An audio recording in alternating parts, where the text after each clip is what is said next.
أعوذ بالله من الشيطان الرجيم. بسم الله الرحمن الرحيم. يا أيها الذين آمنوا استعينوا بالصبر والصلاة إن الله مع الصابرين. ولا تقولوا لمن يقتل في سبيل الله أموات بل أحياء ولكن لا تشعرون. ولنبلونكم بشيء من الخوف والجوع ونقص من الأموال والأنفس والثمرات وبشر الصابرين.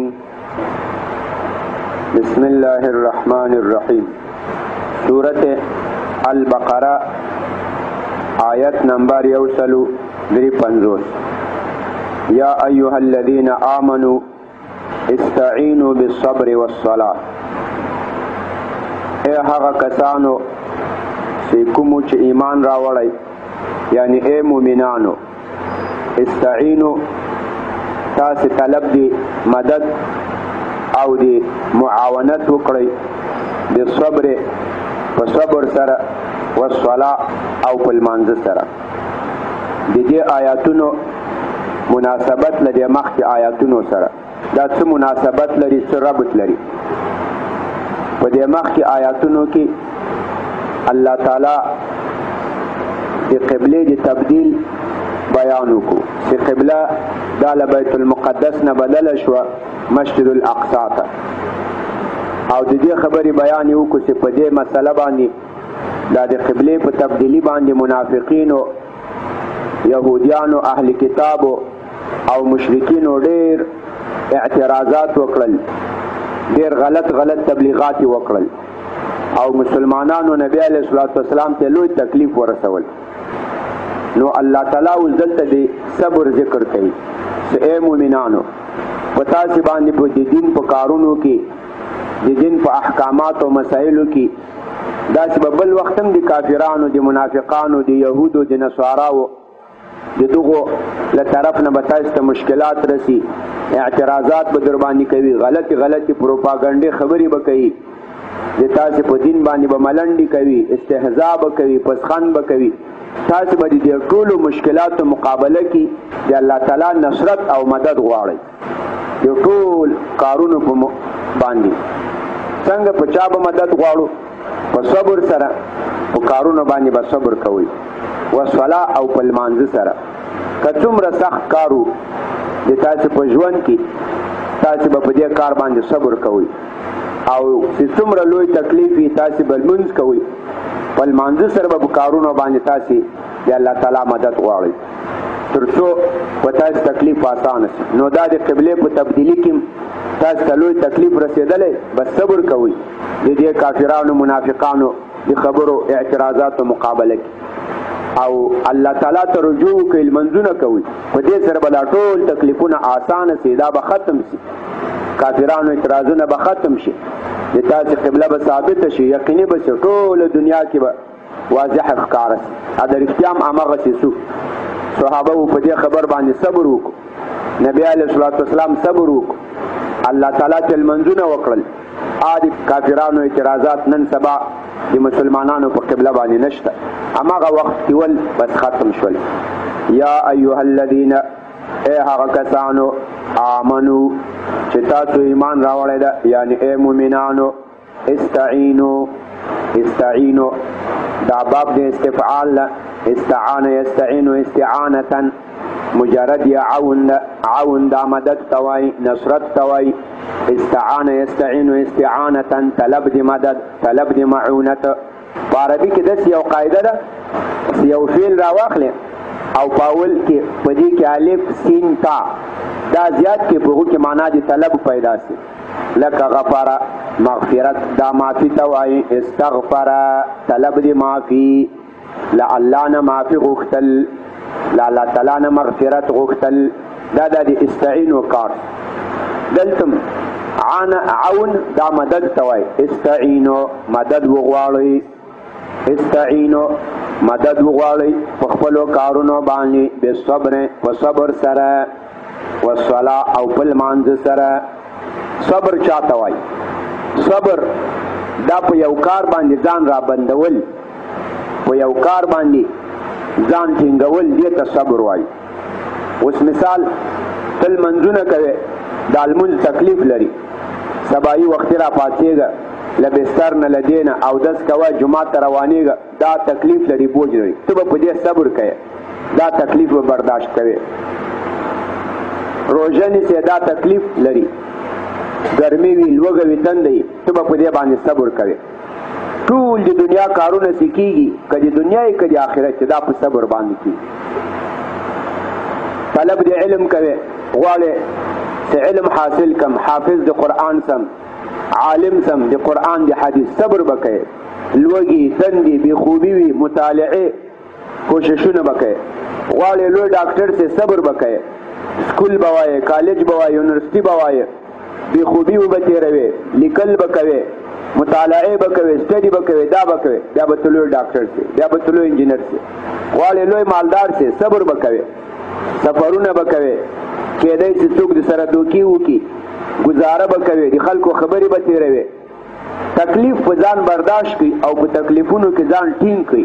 پرېږدئ مه نن یو کار سبا بل کار، نن کار کوم سبا یې نه کوم، بله ورځ چوټي ده، بله ورځ میله ده، بله ورځ لوبې دي، بله ورځ خوبونه دي، بله ورځ دا بیا نتیجه نه ورکوي. په هر کار باندې به صبر کوي، استقامت.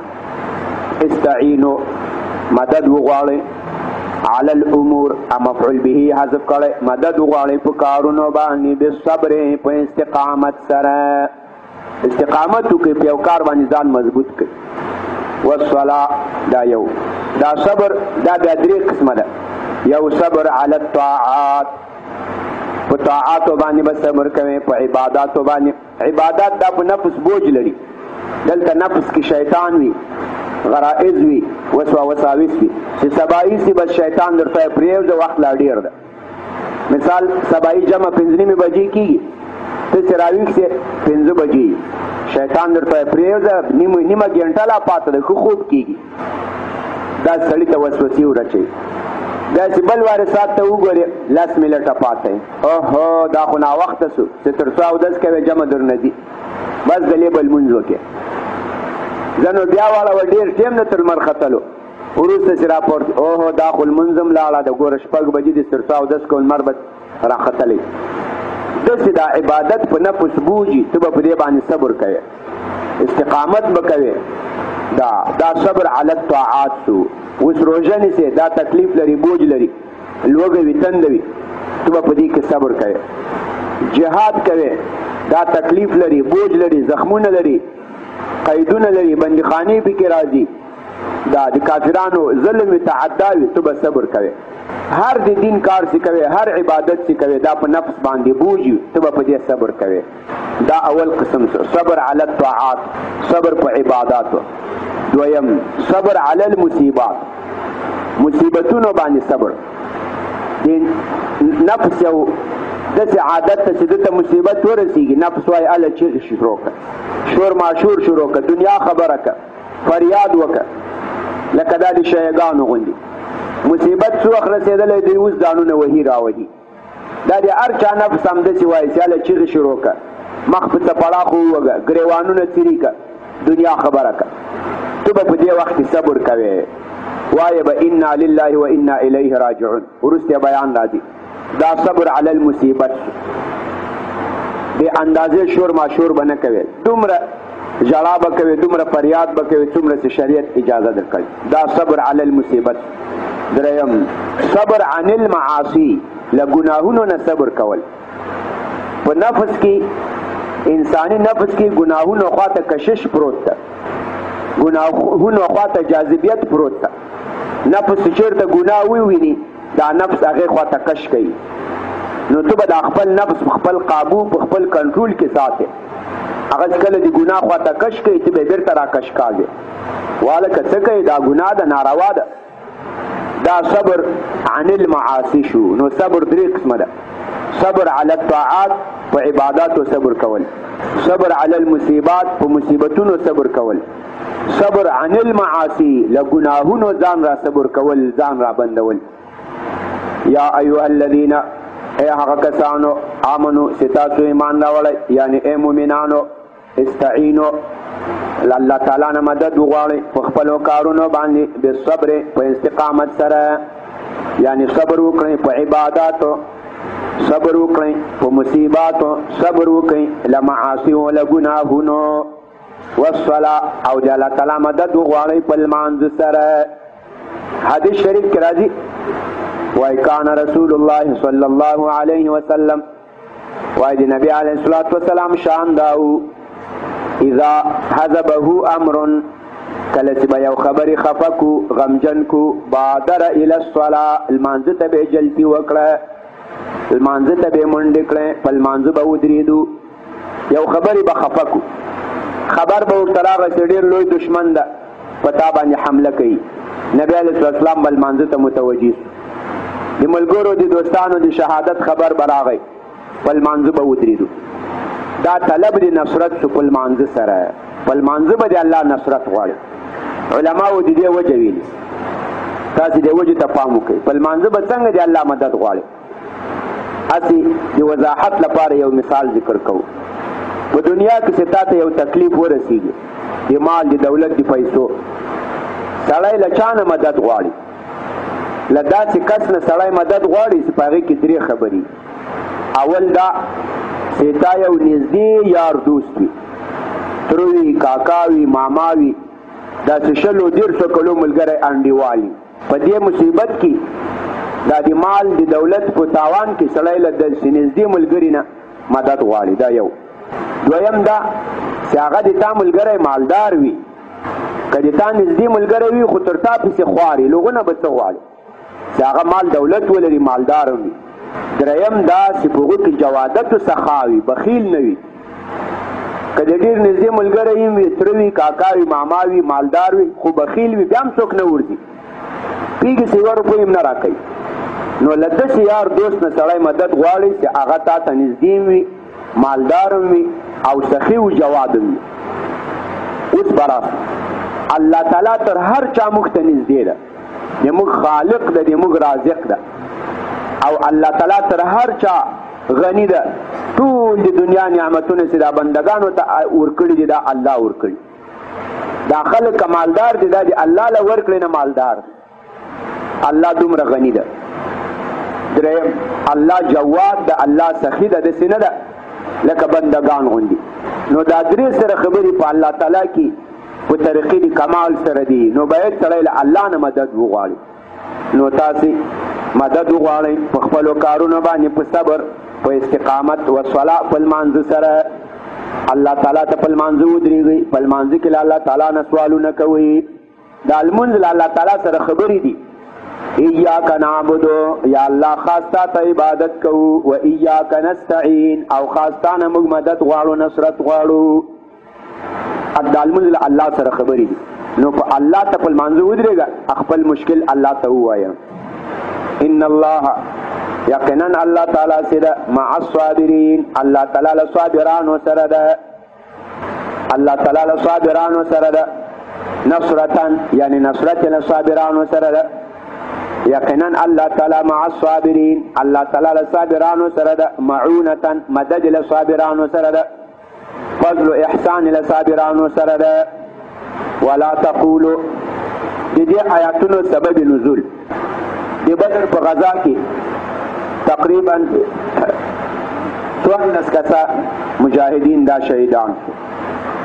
اته پکې انصار ول او شپږ پکې مهاجرین ول.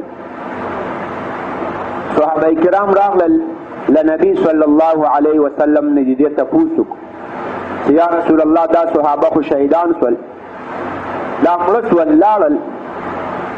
الله تعالی دا آیاتونه نازل کړل چې نه، کوم کسان چې الله تعالی په لاره کې ووژل شي د کافرانو له لاسه، هغو ته مړه مه وایاست، هغوی ژوندي دي د الله تعالی په حضور کې، او تاسې د هغوی په ژوند باندې نه پوهېږئ. د دې آیاتونو مناسبت له مخکې سره مناسبت دا ده چې دا مجاهدین چې د الله تعالی په لاره کې شهیدان سي دا هغه کسان دي چې دوی صبر کړی د الله تعالی په لاره کې دوی استقامت کړی د الله تعالی په لاره کې دا د صبر له وجې نه دوی شهیدان سوي دي او د دې صبر له وجې الله دا مقام ورکو چې اوس به موږ دوی ته مړي نه وایو چې دا مړه دي بلکې دوی د الله تعالی په حضور کې ژوندي دي ولا تقولوا او تاسې مه وایاست لمن د هغه کسانو په حق کې یقتلو چې هغه ووژل شي هغه قتل کړی شي فی سبیل الله د الله تعالی په لاره کې هغوی ته مه وایاست اموات مړي هغو ته مړي مه وایاست بل احیاء بلکې هغوی ژوندي دي احیا دا جمع د حی ده حی ژوندي ته وایي ولکن لا تشعرون خو لیکن تاسې د هغوی د ژوند په حقیقت باندې نه پوهیږئ دلته ظاهرا یو سوال کوي شهیدانو ته مړي مه وایاست بلکې هغه ژوندي دي یو سوال جواب دلته داسې کېږي چې دا شهیدان خو هغوی تاسې دې میراث تقسیم کړو بچیان یتیمان سي او بیبیانو ته کونډې وایو یا بیبیانې له نورو خاوندانو سره نکاح وکړي نو مړي خو همدې ته وایي که نو ولې الله تعالی وایي تاسې دې ته مړي مه وایاست بلکې دې ژوندي دي دې خبرې ته تاسو سوچ وکړئ دا ژوند دا څو قسمه لري الله تعالی په نسب باندې ژوند یو دا ژوند نه ده لکه دا موږ تاسې ورته ګورو خوراک وکړه چښاک وکړه وګرځه راوګرځه واخله خرڅ کړه دا په ژوند کې یو قسم دی ژوند ده ژوند نور هم ډېر اقسام لري اوس دا ونه هم ژوندی ده دا ونې بوټي دا هم ژوندي دي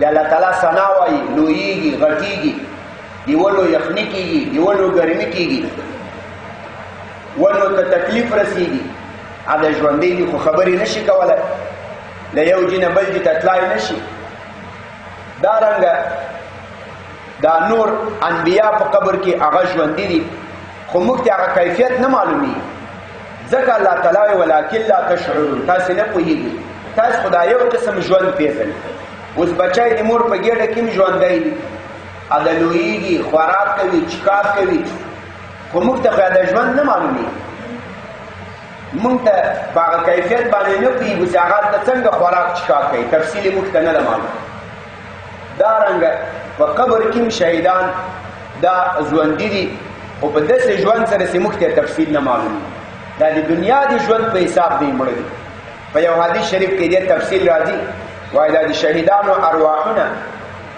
دا د شنو مرغانو په سینو کې په ججورو کې او په جنت کې الوزي را الوزي یو خوا بل خوا چېرته چې دوی خوښوي او بیا وروسته د عرش لاندې لولو چراغونه ځوړندې قندیلونه قنادیل په هغې کې بیا د دې ځایونه دي هلته بیا دوی سکون و اطمینان کوي د شهیدانو ارواحونه نو دا ژوندي دي په دغه معنا سره ژوندي دي په دې معنا نه دي ژوندي چې دا دلته په دنیا کې خوراک کوي چښاک کوي بیې کوي شراب کوي تجارت کوي په دې دنیا باندې د دنیا په حساب باندې دوی نه دي ژوندي دا په یو بل ژوند سره ژوندي دي ولکن لا تشعرون لیکن تاسو په هغې باندې نه پوهېږئ تر همدې چې پورې بس ده سبا ته بیا انشاءالله دا نور ووایو سبحان ربك رب العزة عما يصفون وسلام على المرسلين والحمد لله رب العالمين یا الله دې موږ دا درس تدریس په خپل حضور کې قبول و منظور کړي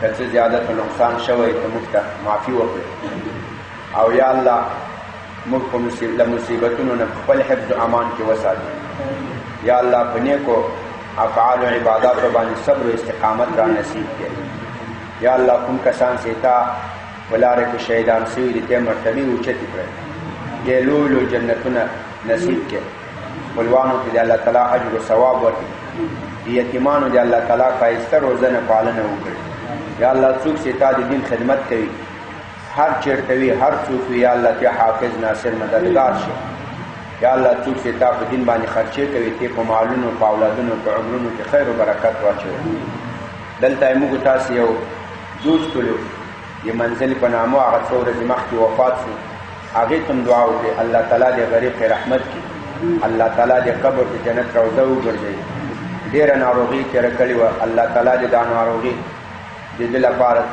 د مراتبو د لوړوالي ترقي وګرځوي. خپلوانو دوستانو ته د الله تعالی اجر و ثواب ورکړي. عاقبت کې الله تعالی موږ تاسو ټول په خپل حفظ امان کې وساتي. وصلی الله تعالی علی